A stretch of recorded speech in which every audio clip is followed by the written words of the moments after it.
All right. Welcome back to Aging, Healthcare, and Everything in Between, where we talk about all the things that help families live well through their retirement years. And I'm your host, Stephanie Pogue. Now, today we're talking about something that affects just about all of us, and that's scams. And I am joined by Sergeant Robert Powell with our Chesterfield Police Department. And he's going to walk through some of the common scams that he's seeing right now and also help us understand maybe what the scammers are looking for. And most importantly, how you can protect yourself and your senior parents. So thank you, Sergeant Powell, for being with us today. Hey, good morning. Glad to be here. You know, sometimes I think it's pretty easy to tell if a phone call is not right or the email that you get is a little bit fishy, but sometimes you can't tell. Like, I feel like they're getting really more sophisticated. From your perspective, is that what you're seeing, or are they just more common? No, you're absolutely correct. And one of the biggest ways that they're so successful is they found a really good niche in how to go about these scams, in that most of them center around urgency or to play on your emotions. So a lot of times when you can evoke that emotion, that safeguard that we have in place, it's lowered. And at that point, you're just inviting them in, and they've got you at that point. So if it feels urgent, it's not good, or if they're tapping into your emotions. As being a Medicare agent, I work with people over 65 every day, and I get a lot of calls asking, do you think this is legitimate? Does this sound real to you? Why do you think they play on seniors more than everybody else? Or is that not true and they play on everybody? No, you're correct. The senior citizens are the biggest targets. And when I say seniors, specifically over the age of 60, I believe the FBI stats in 2024 said that group accounted for more than $4 billion in scams alone. Wow. And there is a reason why they target our older adults. One is because they have a steady income, retirement, Social Security. Another is, let's be honest, our seniors are a bit more trusting. You receive those phone calls, they're more apt to fall prey. And second and thirdly, it's because of the lonely aspect. Some are widowers, some are lonely. So those three are probably the biggest reasons that so many of our elder population really falls for these scams. That makes sense.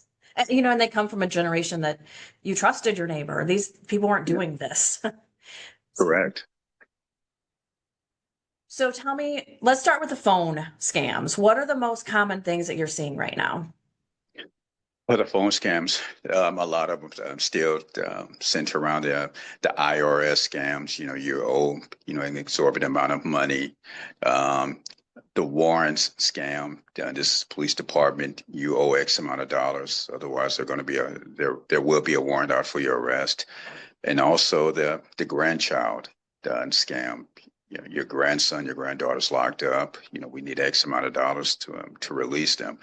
So again, these scams, they play on your emotion. Yeah, and it's always that sense of urgency. This is something you need to deal with right now, or there's a severe consequence. You're going to be arrested for warrants, or your grandchild is not going to be released. So it's that sense of urgency that we continue to see. Yeah, talk about playing on emotion if you get a call from your grandson in jail. And sometimes those numbers even look familiar, right?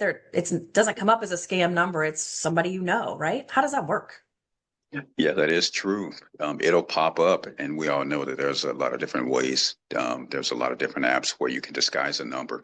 But yeah, it'll come back as a legitimate number. We've had scams in which someone will contact, the target saying that they're, Sergeant Powell with the Chesterfield Police Department. They have used names of officers that are currently employed with us. So yeah, there's a lot of different ways to get information out there to someone that sounds legitimate and it looks like it's from a legitimate source. Yeah. Is there any way to stop those calls? The way to stop them? No. The best thing, we always give the same advice. Hang up. There's no penalty whatsoever. If something doesn't feel right, if you're not sure, hang up. There's absolutely no penalty for hanging up on someone, and try and verify the information that they're providing you. even if they think the IRS is calling them. Hang up Yes, which will and call never, back, right? absolutely, which will never happen, not for some sort of payment. Yeah, I think people don't always realize that the IRS is not going to call you, nobody's going to call you saying there's a warrant. Medicare is not going to call. Like, those things are done by mail. Correct. No government, no federal agency is going to give you a call saying you need to pay this, and not only pay it, but we need to get that payment right now. That's the part that those red flags should immediately signal when it says, we need this money right now. Gotcha. Okay. What about online romance scams? I kind of thought that they were over and done and people weren't really doing that anymore. And I heard a story recently about one of my clients that actually it has happened to. So you still see this happening out there? Yes, not so much in Chesterfield, but it is still prevalent, um, because it can be a very easy scam to pull off. Again, if you have someone who's a senior, who's lonely, who may be a widower. Yeah, it's very easy. And one of the ways this is successful is almost immediately when you connect with someone online, within that first week or so. This person will profess how much they love you and want to be with you. Huge red flag. And you've never even met this person. Very limited photos. There are so many red flags with online scams, these romance scams. But again, if you're someone who's looking for that companionship, that protection wall just, it just comes down, and you're so happy to receive that attention that it becomes somewhat easy to fall prey. Yeah. What do they need to be watching out for? You said someone who tells you that they love you right away online, they've never met you, not a lot of pictures. Are there other big red flags people need to watch for? Absolutely. Most of the time, this will be someone who claims to be in the military, which is a great reason as to why I can't meet you. That's a huge red flag. Another one is, in addition to professing your love for this person, almost immediately, they're going to start asking for money. And the way they do it, it's always an emergency. My child, was injured. I just simply don't have the money for the medical bills. I would love to come and see you. I don't have the money. If you can send me the money. So it's always some sort of emergency with an explanation as to why they're reaching out to you for these funds. But the biggest red flags are they're obviously not here in the area. More than likely, they're not going to be in the country, and saying how much they love you and never even met you. And most times there will even be no actual phone conversation where you can actually hear this person's voice. Everything is done via email. So just huge red flags. But again, if you are someone that's craving for that attention and you're finally receiving that attention for someone, I can see how you can't fall prey to that. Yeah. And just that emotional side. Oh, your child is sick. Of course I want to help you.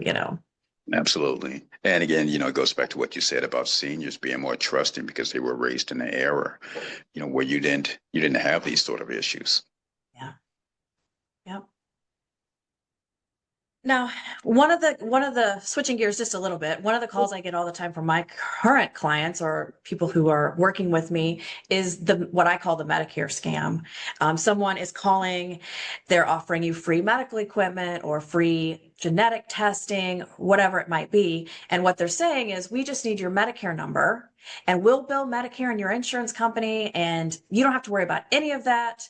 We'll just send you what you need. And it's free, completely free to you. And people will give their Medicare number over the phone. And I get it because, people are new to Medicare, they're new to Social Security, they don't really know who's going to be calling and who's not. But I always say, do not give out your Medicare number to anybody. If somebody, unless you're calling them, like your doctor's office or something. But is that one's not too prevalent here in Chesterfield, you said, right? The Medicare scam?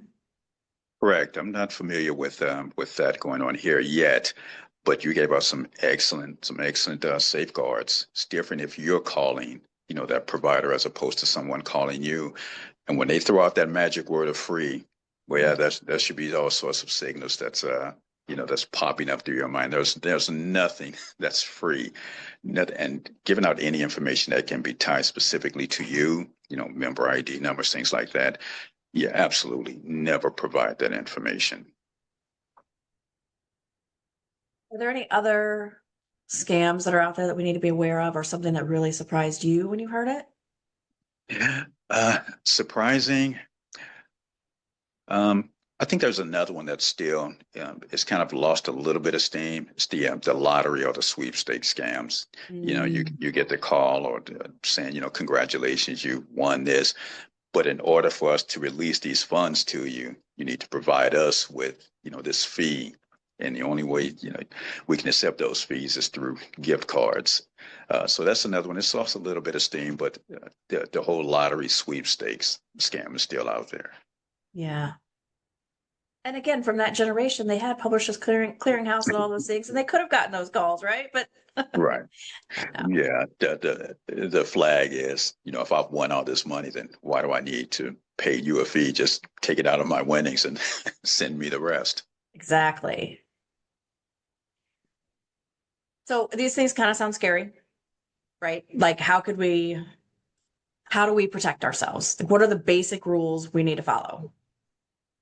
Anytime someone is soliciting any sort of identifying information, hang up, call your local police department, even if the number they're calling from is spoofed to make it look like it's coming from, say, the Chesterfield Police Department and it has our number. Hang up and call the police department, and don't call the number that they provide. Google Chesterfield Police Department, Google your local police department and call that number. Don't call anyone from the number that they're providing or click on if it's via email. Don't open up any links that they're sending to you. That is the simplest and easiest way to avoid being victimized. Simply hang up, actually Google that number. If you're not sure, call someone, call a trusted family member, tell them what happened and what should you do. If you're not, tech savvy or anything. But that's the biggest bit of advice we love to give out. Just simply hang up. You don't have to provide any context. Simply hang up on them, reach out to your local authorities, and we can verify if this is a scam or not. Okay. And that's perfect. Just hang up. Don't feel like you have to give out any information. Nobody's going to be mad if you call them back if it was a legitimate thing. Absolutely. What about gift cards? Is it always a red flag if somebody's asking for payment? Always. I can't think of a legitimate reason why someone would be calling you and instructing you to go and purchase gift cards and walk you through the process of whatever information that you need to provide them over the phone. I can't think of any legitimate reason or legitimate organization who would walk you through. And many times we've been told they will actually stay on the phone with you while you make it to this, to whatever store to get these gift cards and provide you with a specific gift card that they require. They're just, there's no legitimacy to that whatsoever. Yeah.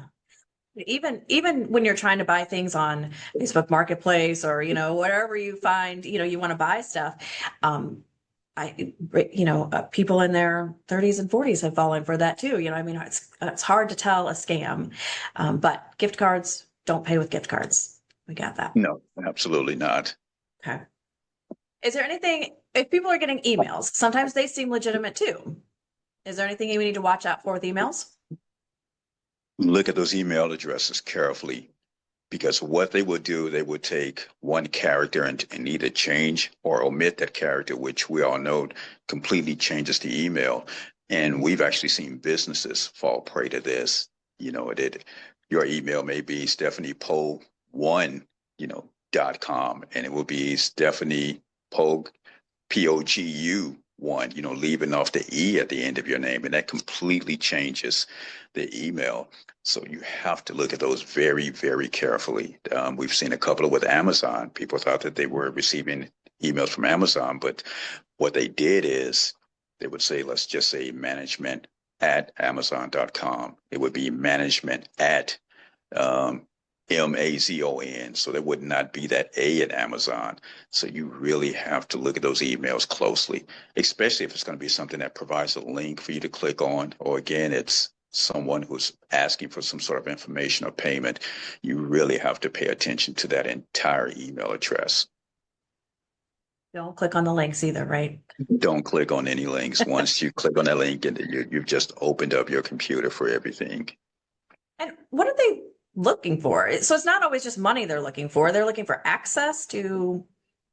Yeah, absolutely. All of your personal information, because once they have access to your computer, all of your information is at their disposal potentially.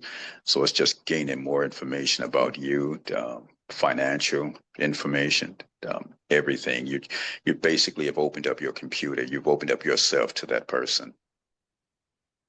Yeah.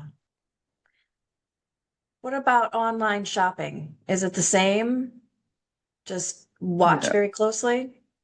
you really do, especially if it's somewhere where you've never made a purchase before. Some of the Facebook marketplace, places you're familiar with, are fine. But if it's somewhere you've never dealt with before, some other business, some other website you've never dealt with before, you really have to be careful with those and run those checks. Do a Google check on that particular site, and it'll tell you if this is legitimate or not. But anything that's foreign to you, where you've never made a purchase from, I would be very cautious without doing any sort of checks, because a lot of these obviously will be offering items that are, a much discounted price, where it almost seems too good to be true. Yet you really have to be careful. Um, you know, it's we don't want to put fear in people, but at the same time, you just have to be cautious, because there's a lot of good that can be done. But boy, there's a lot of people that are looking for, opportunities out there, at our expense. So you just have to do a little bit of checking and research. Again, a quick Google search of different websites and businesses can provide a lot of information. Yeah, I can see that.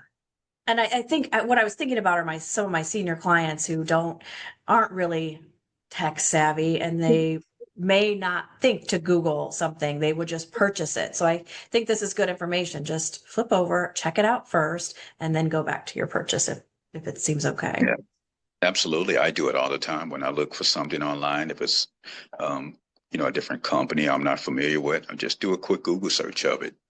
Because especially, again, if the price looks really good, that's when you really have to do your due diligence. Yeah. All right. And what about just a couple more things here? I always tell people, to kind of review their statements, review their Medicare statement, review their financial statements, their bank statements. Is that still important from your perspective? Is that something they should still be doing? Absolutely. If not every day, every other day. First thing I do when I get up in the morning, I check all of my accounts, I check all of my bills, make sure that they're going, that they've posted, where they should be posted, everything. I constantly keep checking that. And it only takes a few minutes, but develop that routine of checking your finances. The last thing you want to start doing is receiving emails from your bank or financial institutions about, fraudulent activity or suspected fraudulent activity. You have to remain diligent. Just check your accounts, get in the habit of checking it. Like I said, if I don't do it every day, it's every other day I'm checking my accounts to make sure everything is looking the way it's supposed to look. Yeah. Well, I think all that's really good information. Do you have anything else that we haven't talked about that we should cover?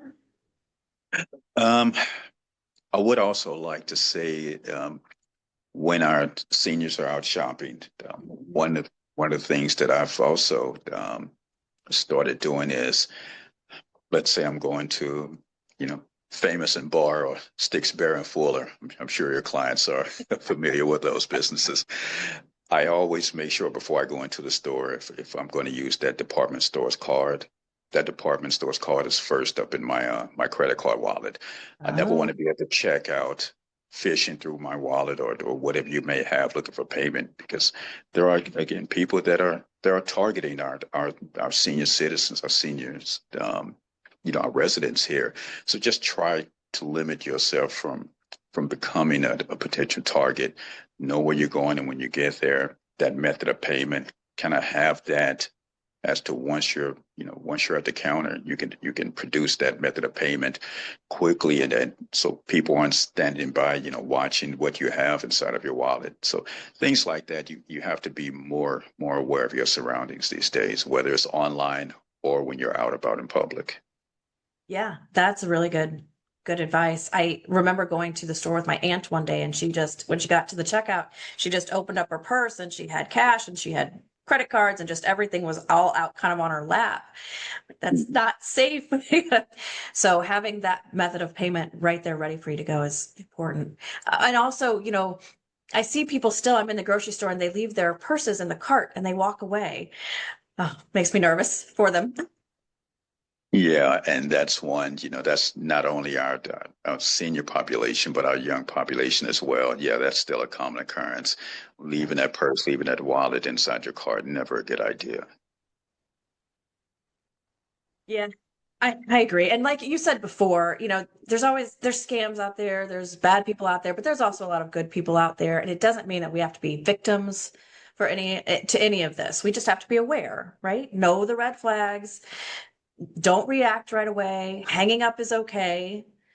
Um, search whoever you're doing business with, right? And all of that stuff can make a difference. Absolutely. Most of those phone calls you'll receive or emails, that urgency that they present themselves to you, it's really not that urgent. Do your due diligence. Call your local police department. We are a great source of information. If it's going to delay something, if it is a legitimate, or urgent situation, you putting it off for 5 minutes isn't really going to change anything. That's very, very good information. Well, thank you, Sergeant Powell, for being here with us, telling us all of this. And we really appreciate it. I really appreciate it. Not a problem. Thank you for having me. Yeah. So if you're listening to this and it made you think of a parent or a friend or someone else who might be vulnerable, share this information with them. These are the kind of conversations that really protect people. And as always, if you have questions or topics you'd like me to cover, I'd love to hear from you. So thanks for being here, and I'll see you next time.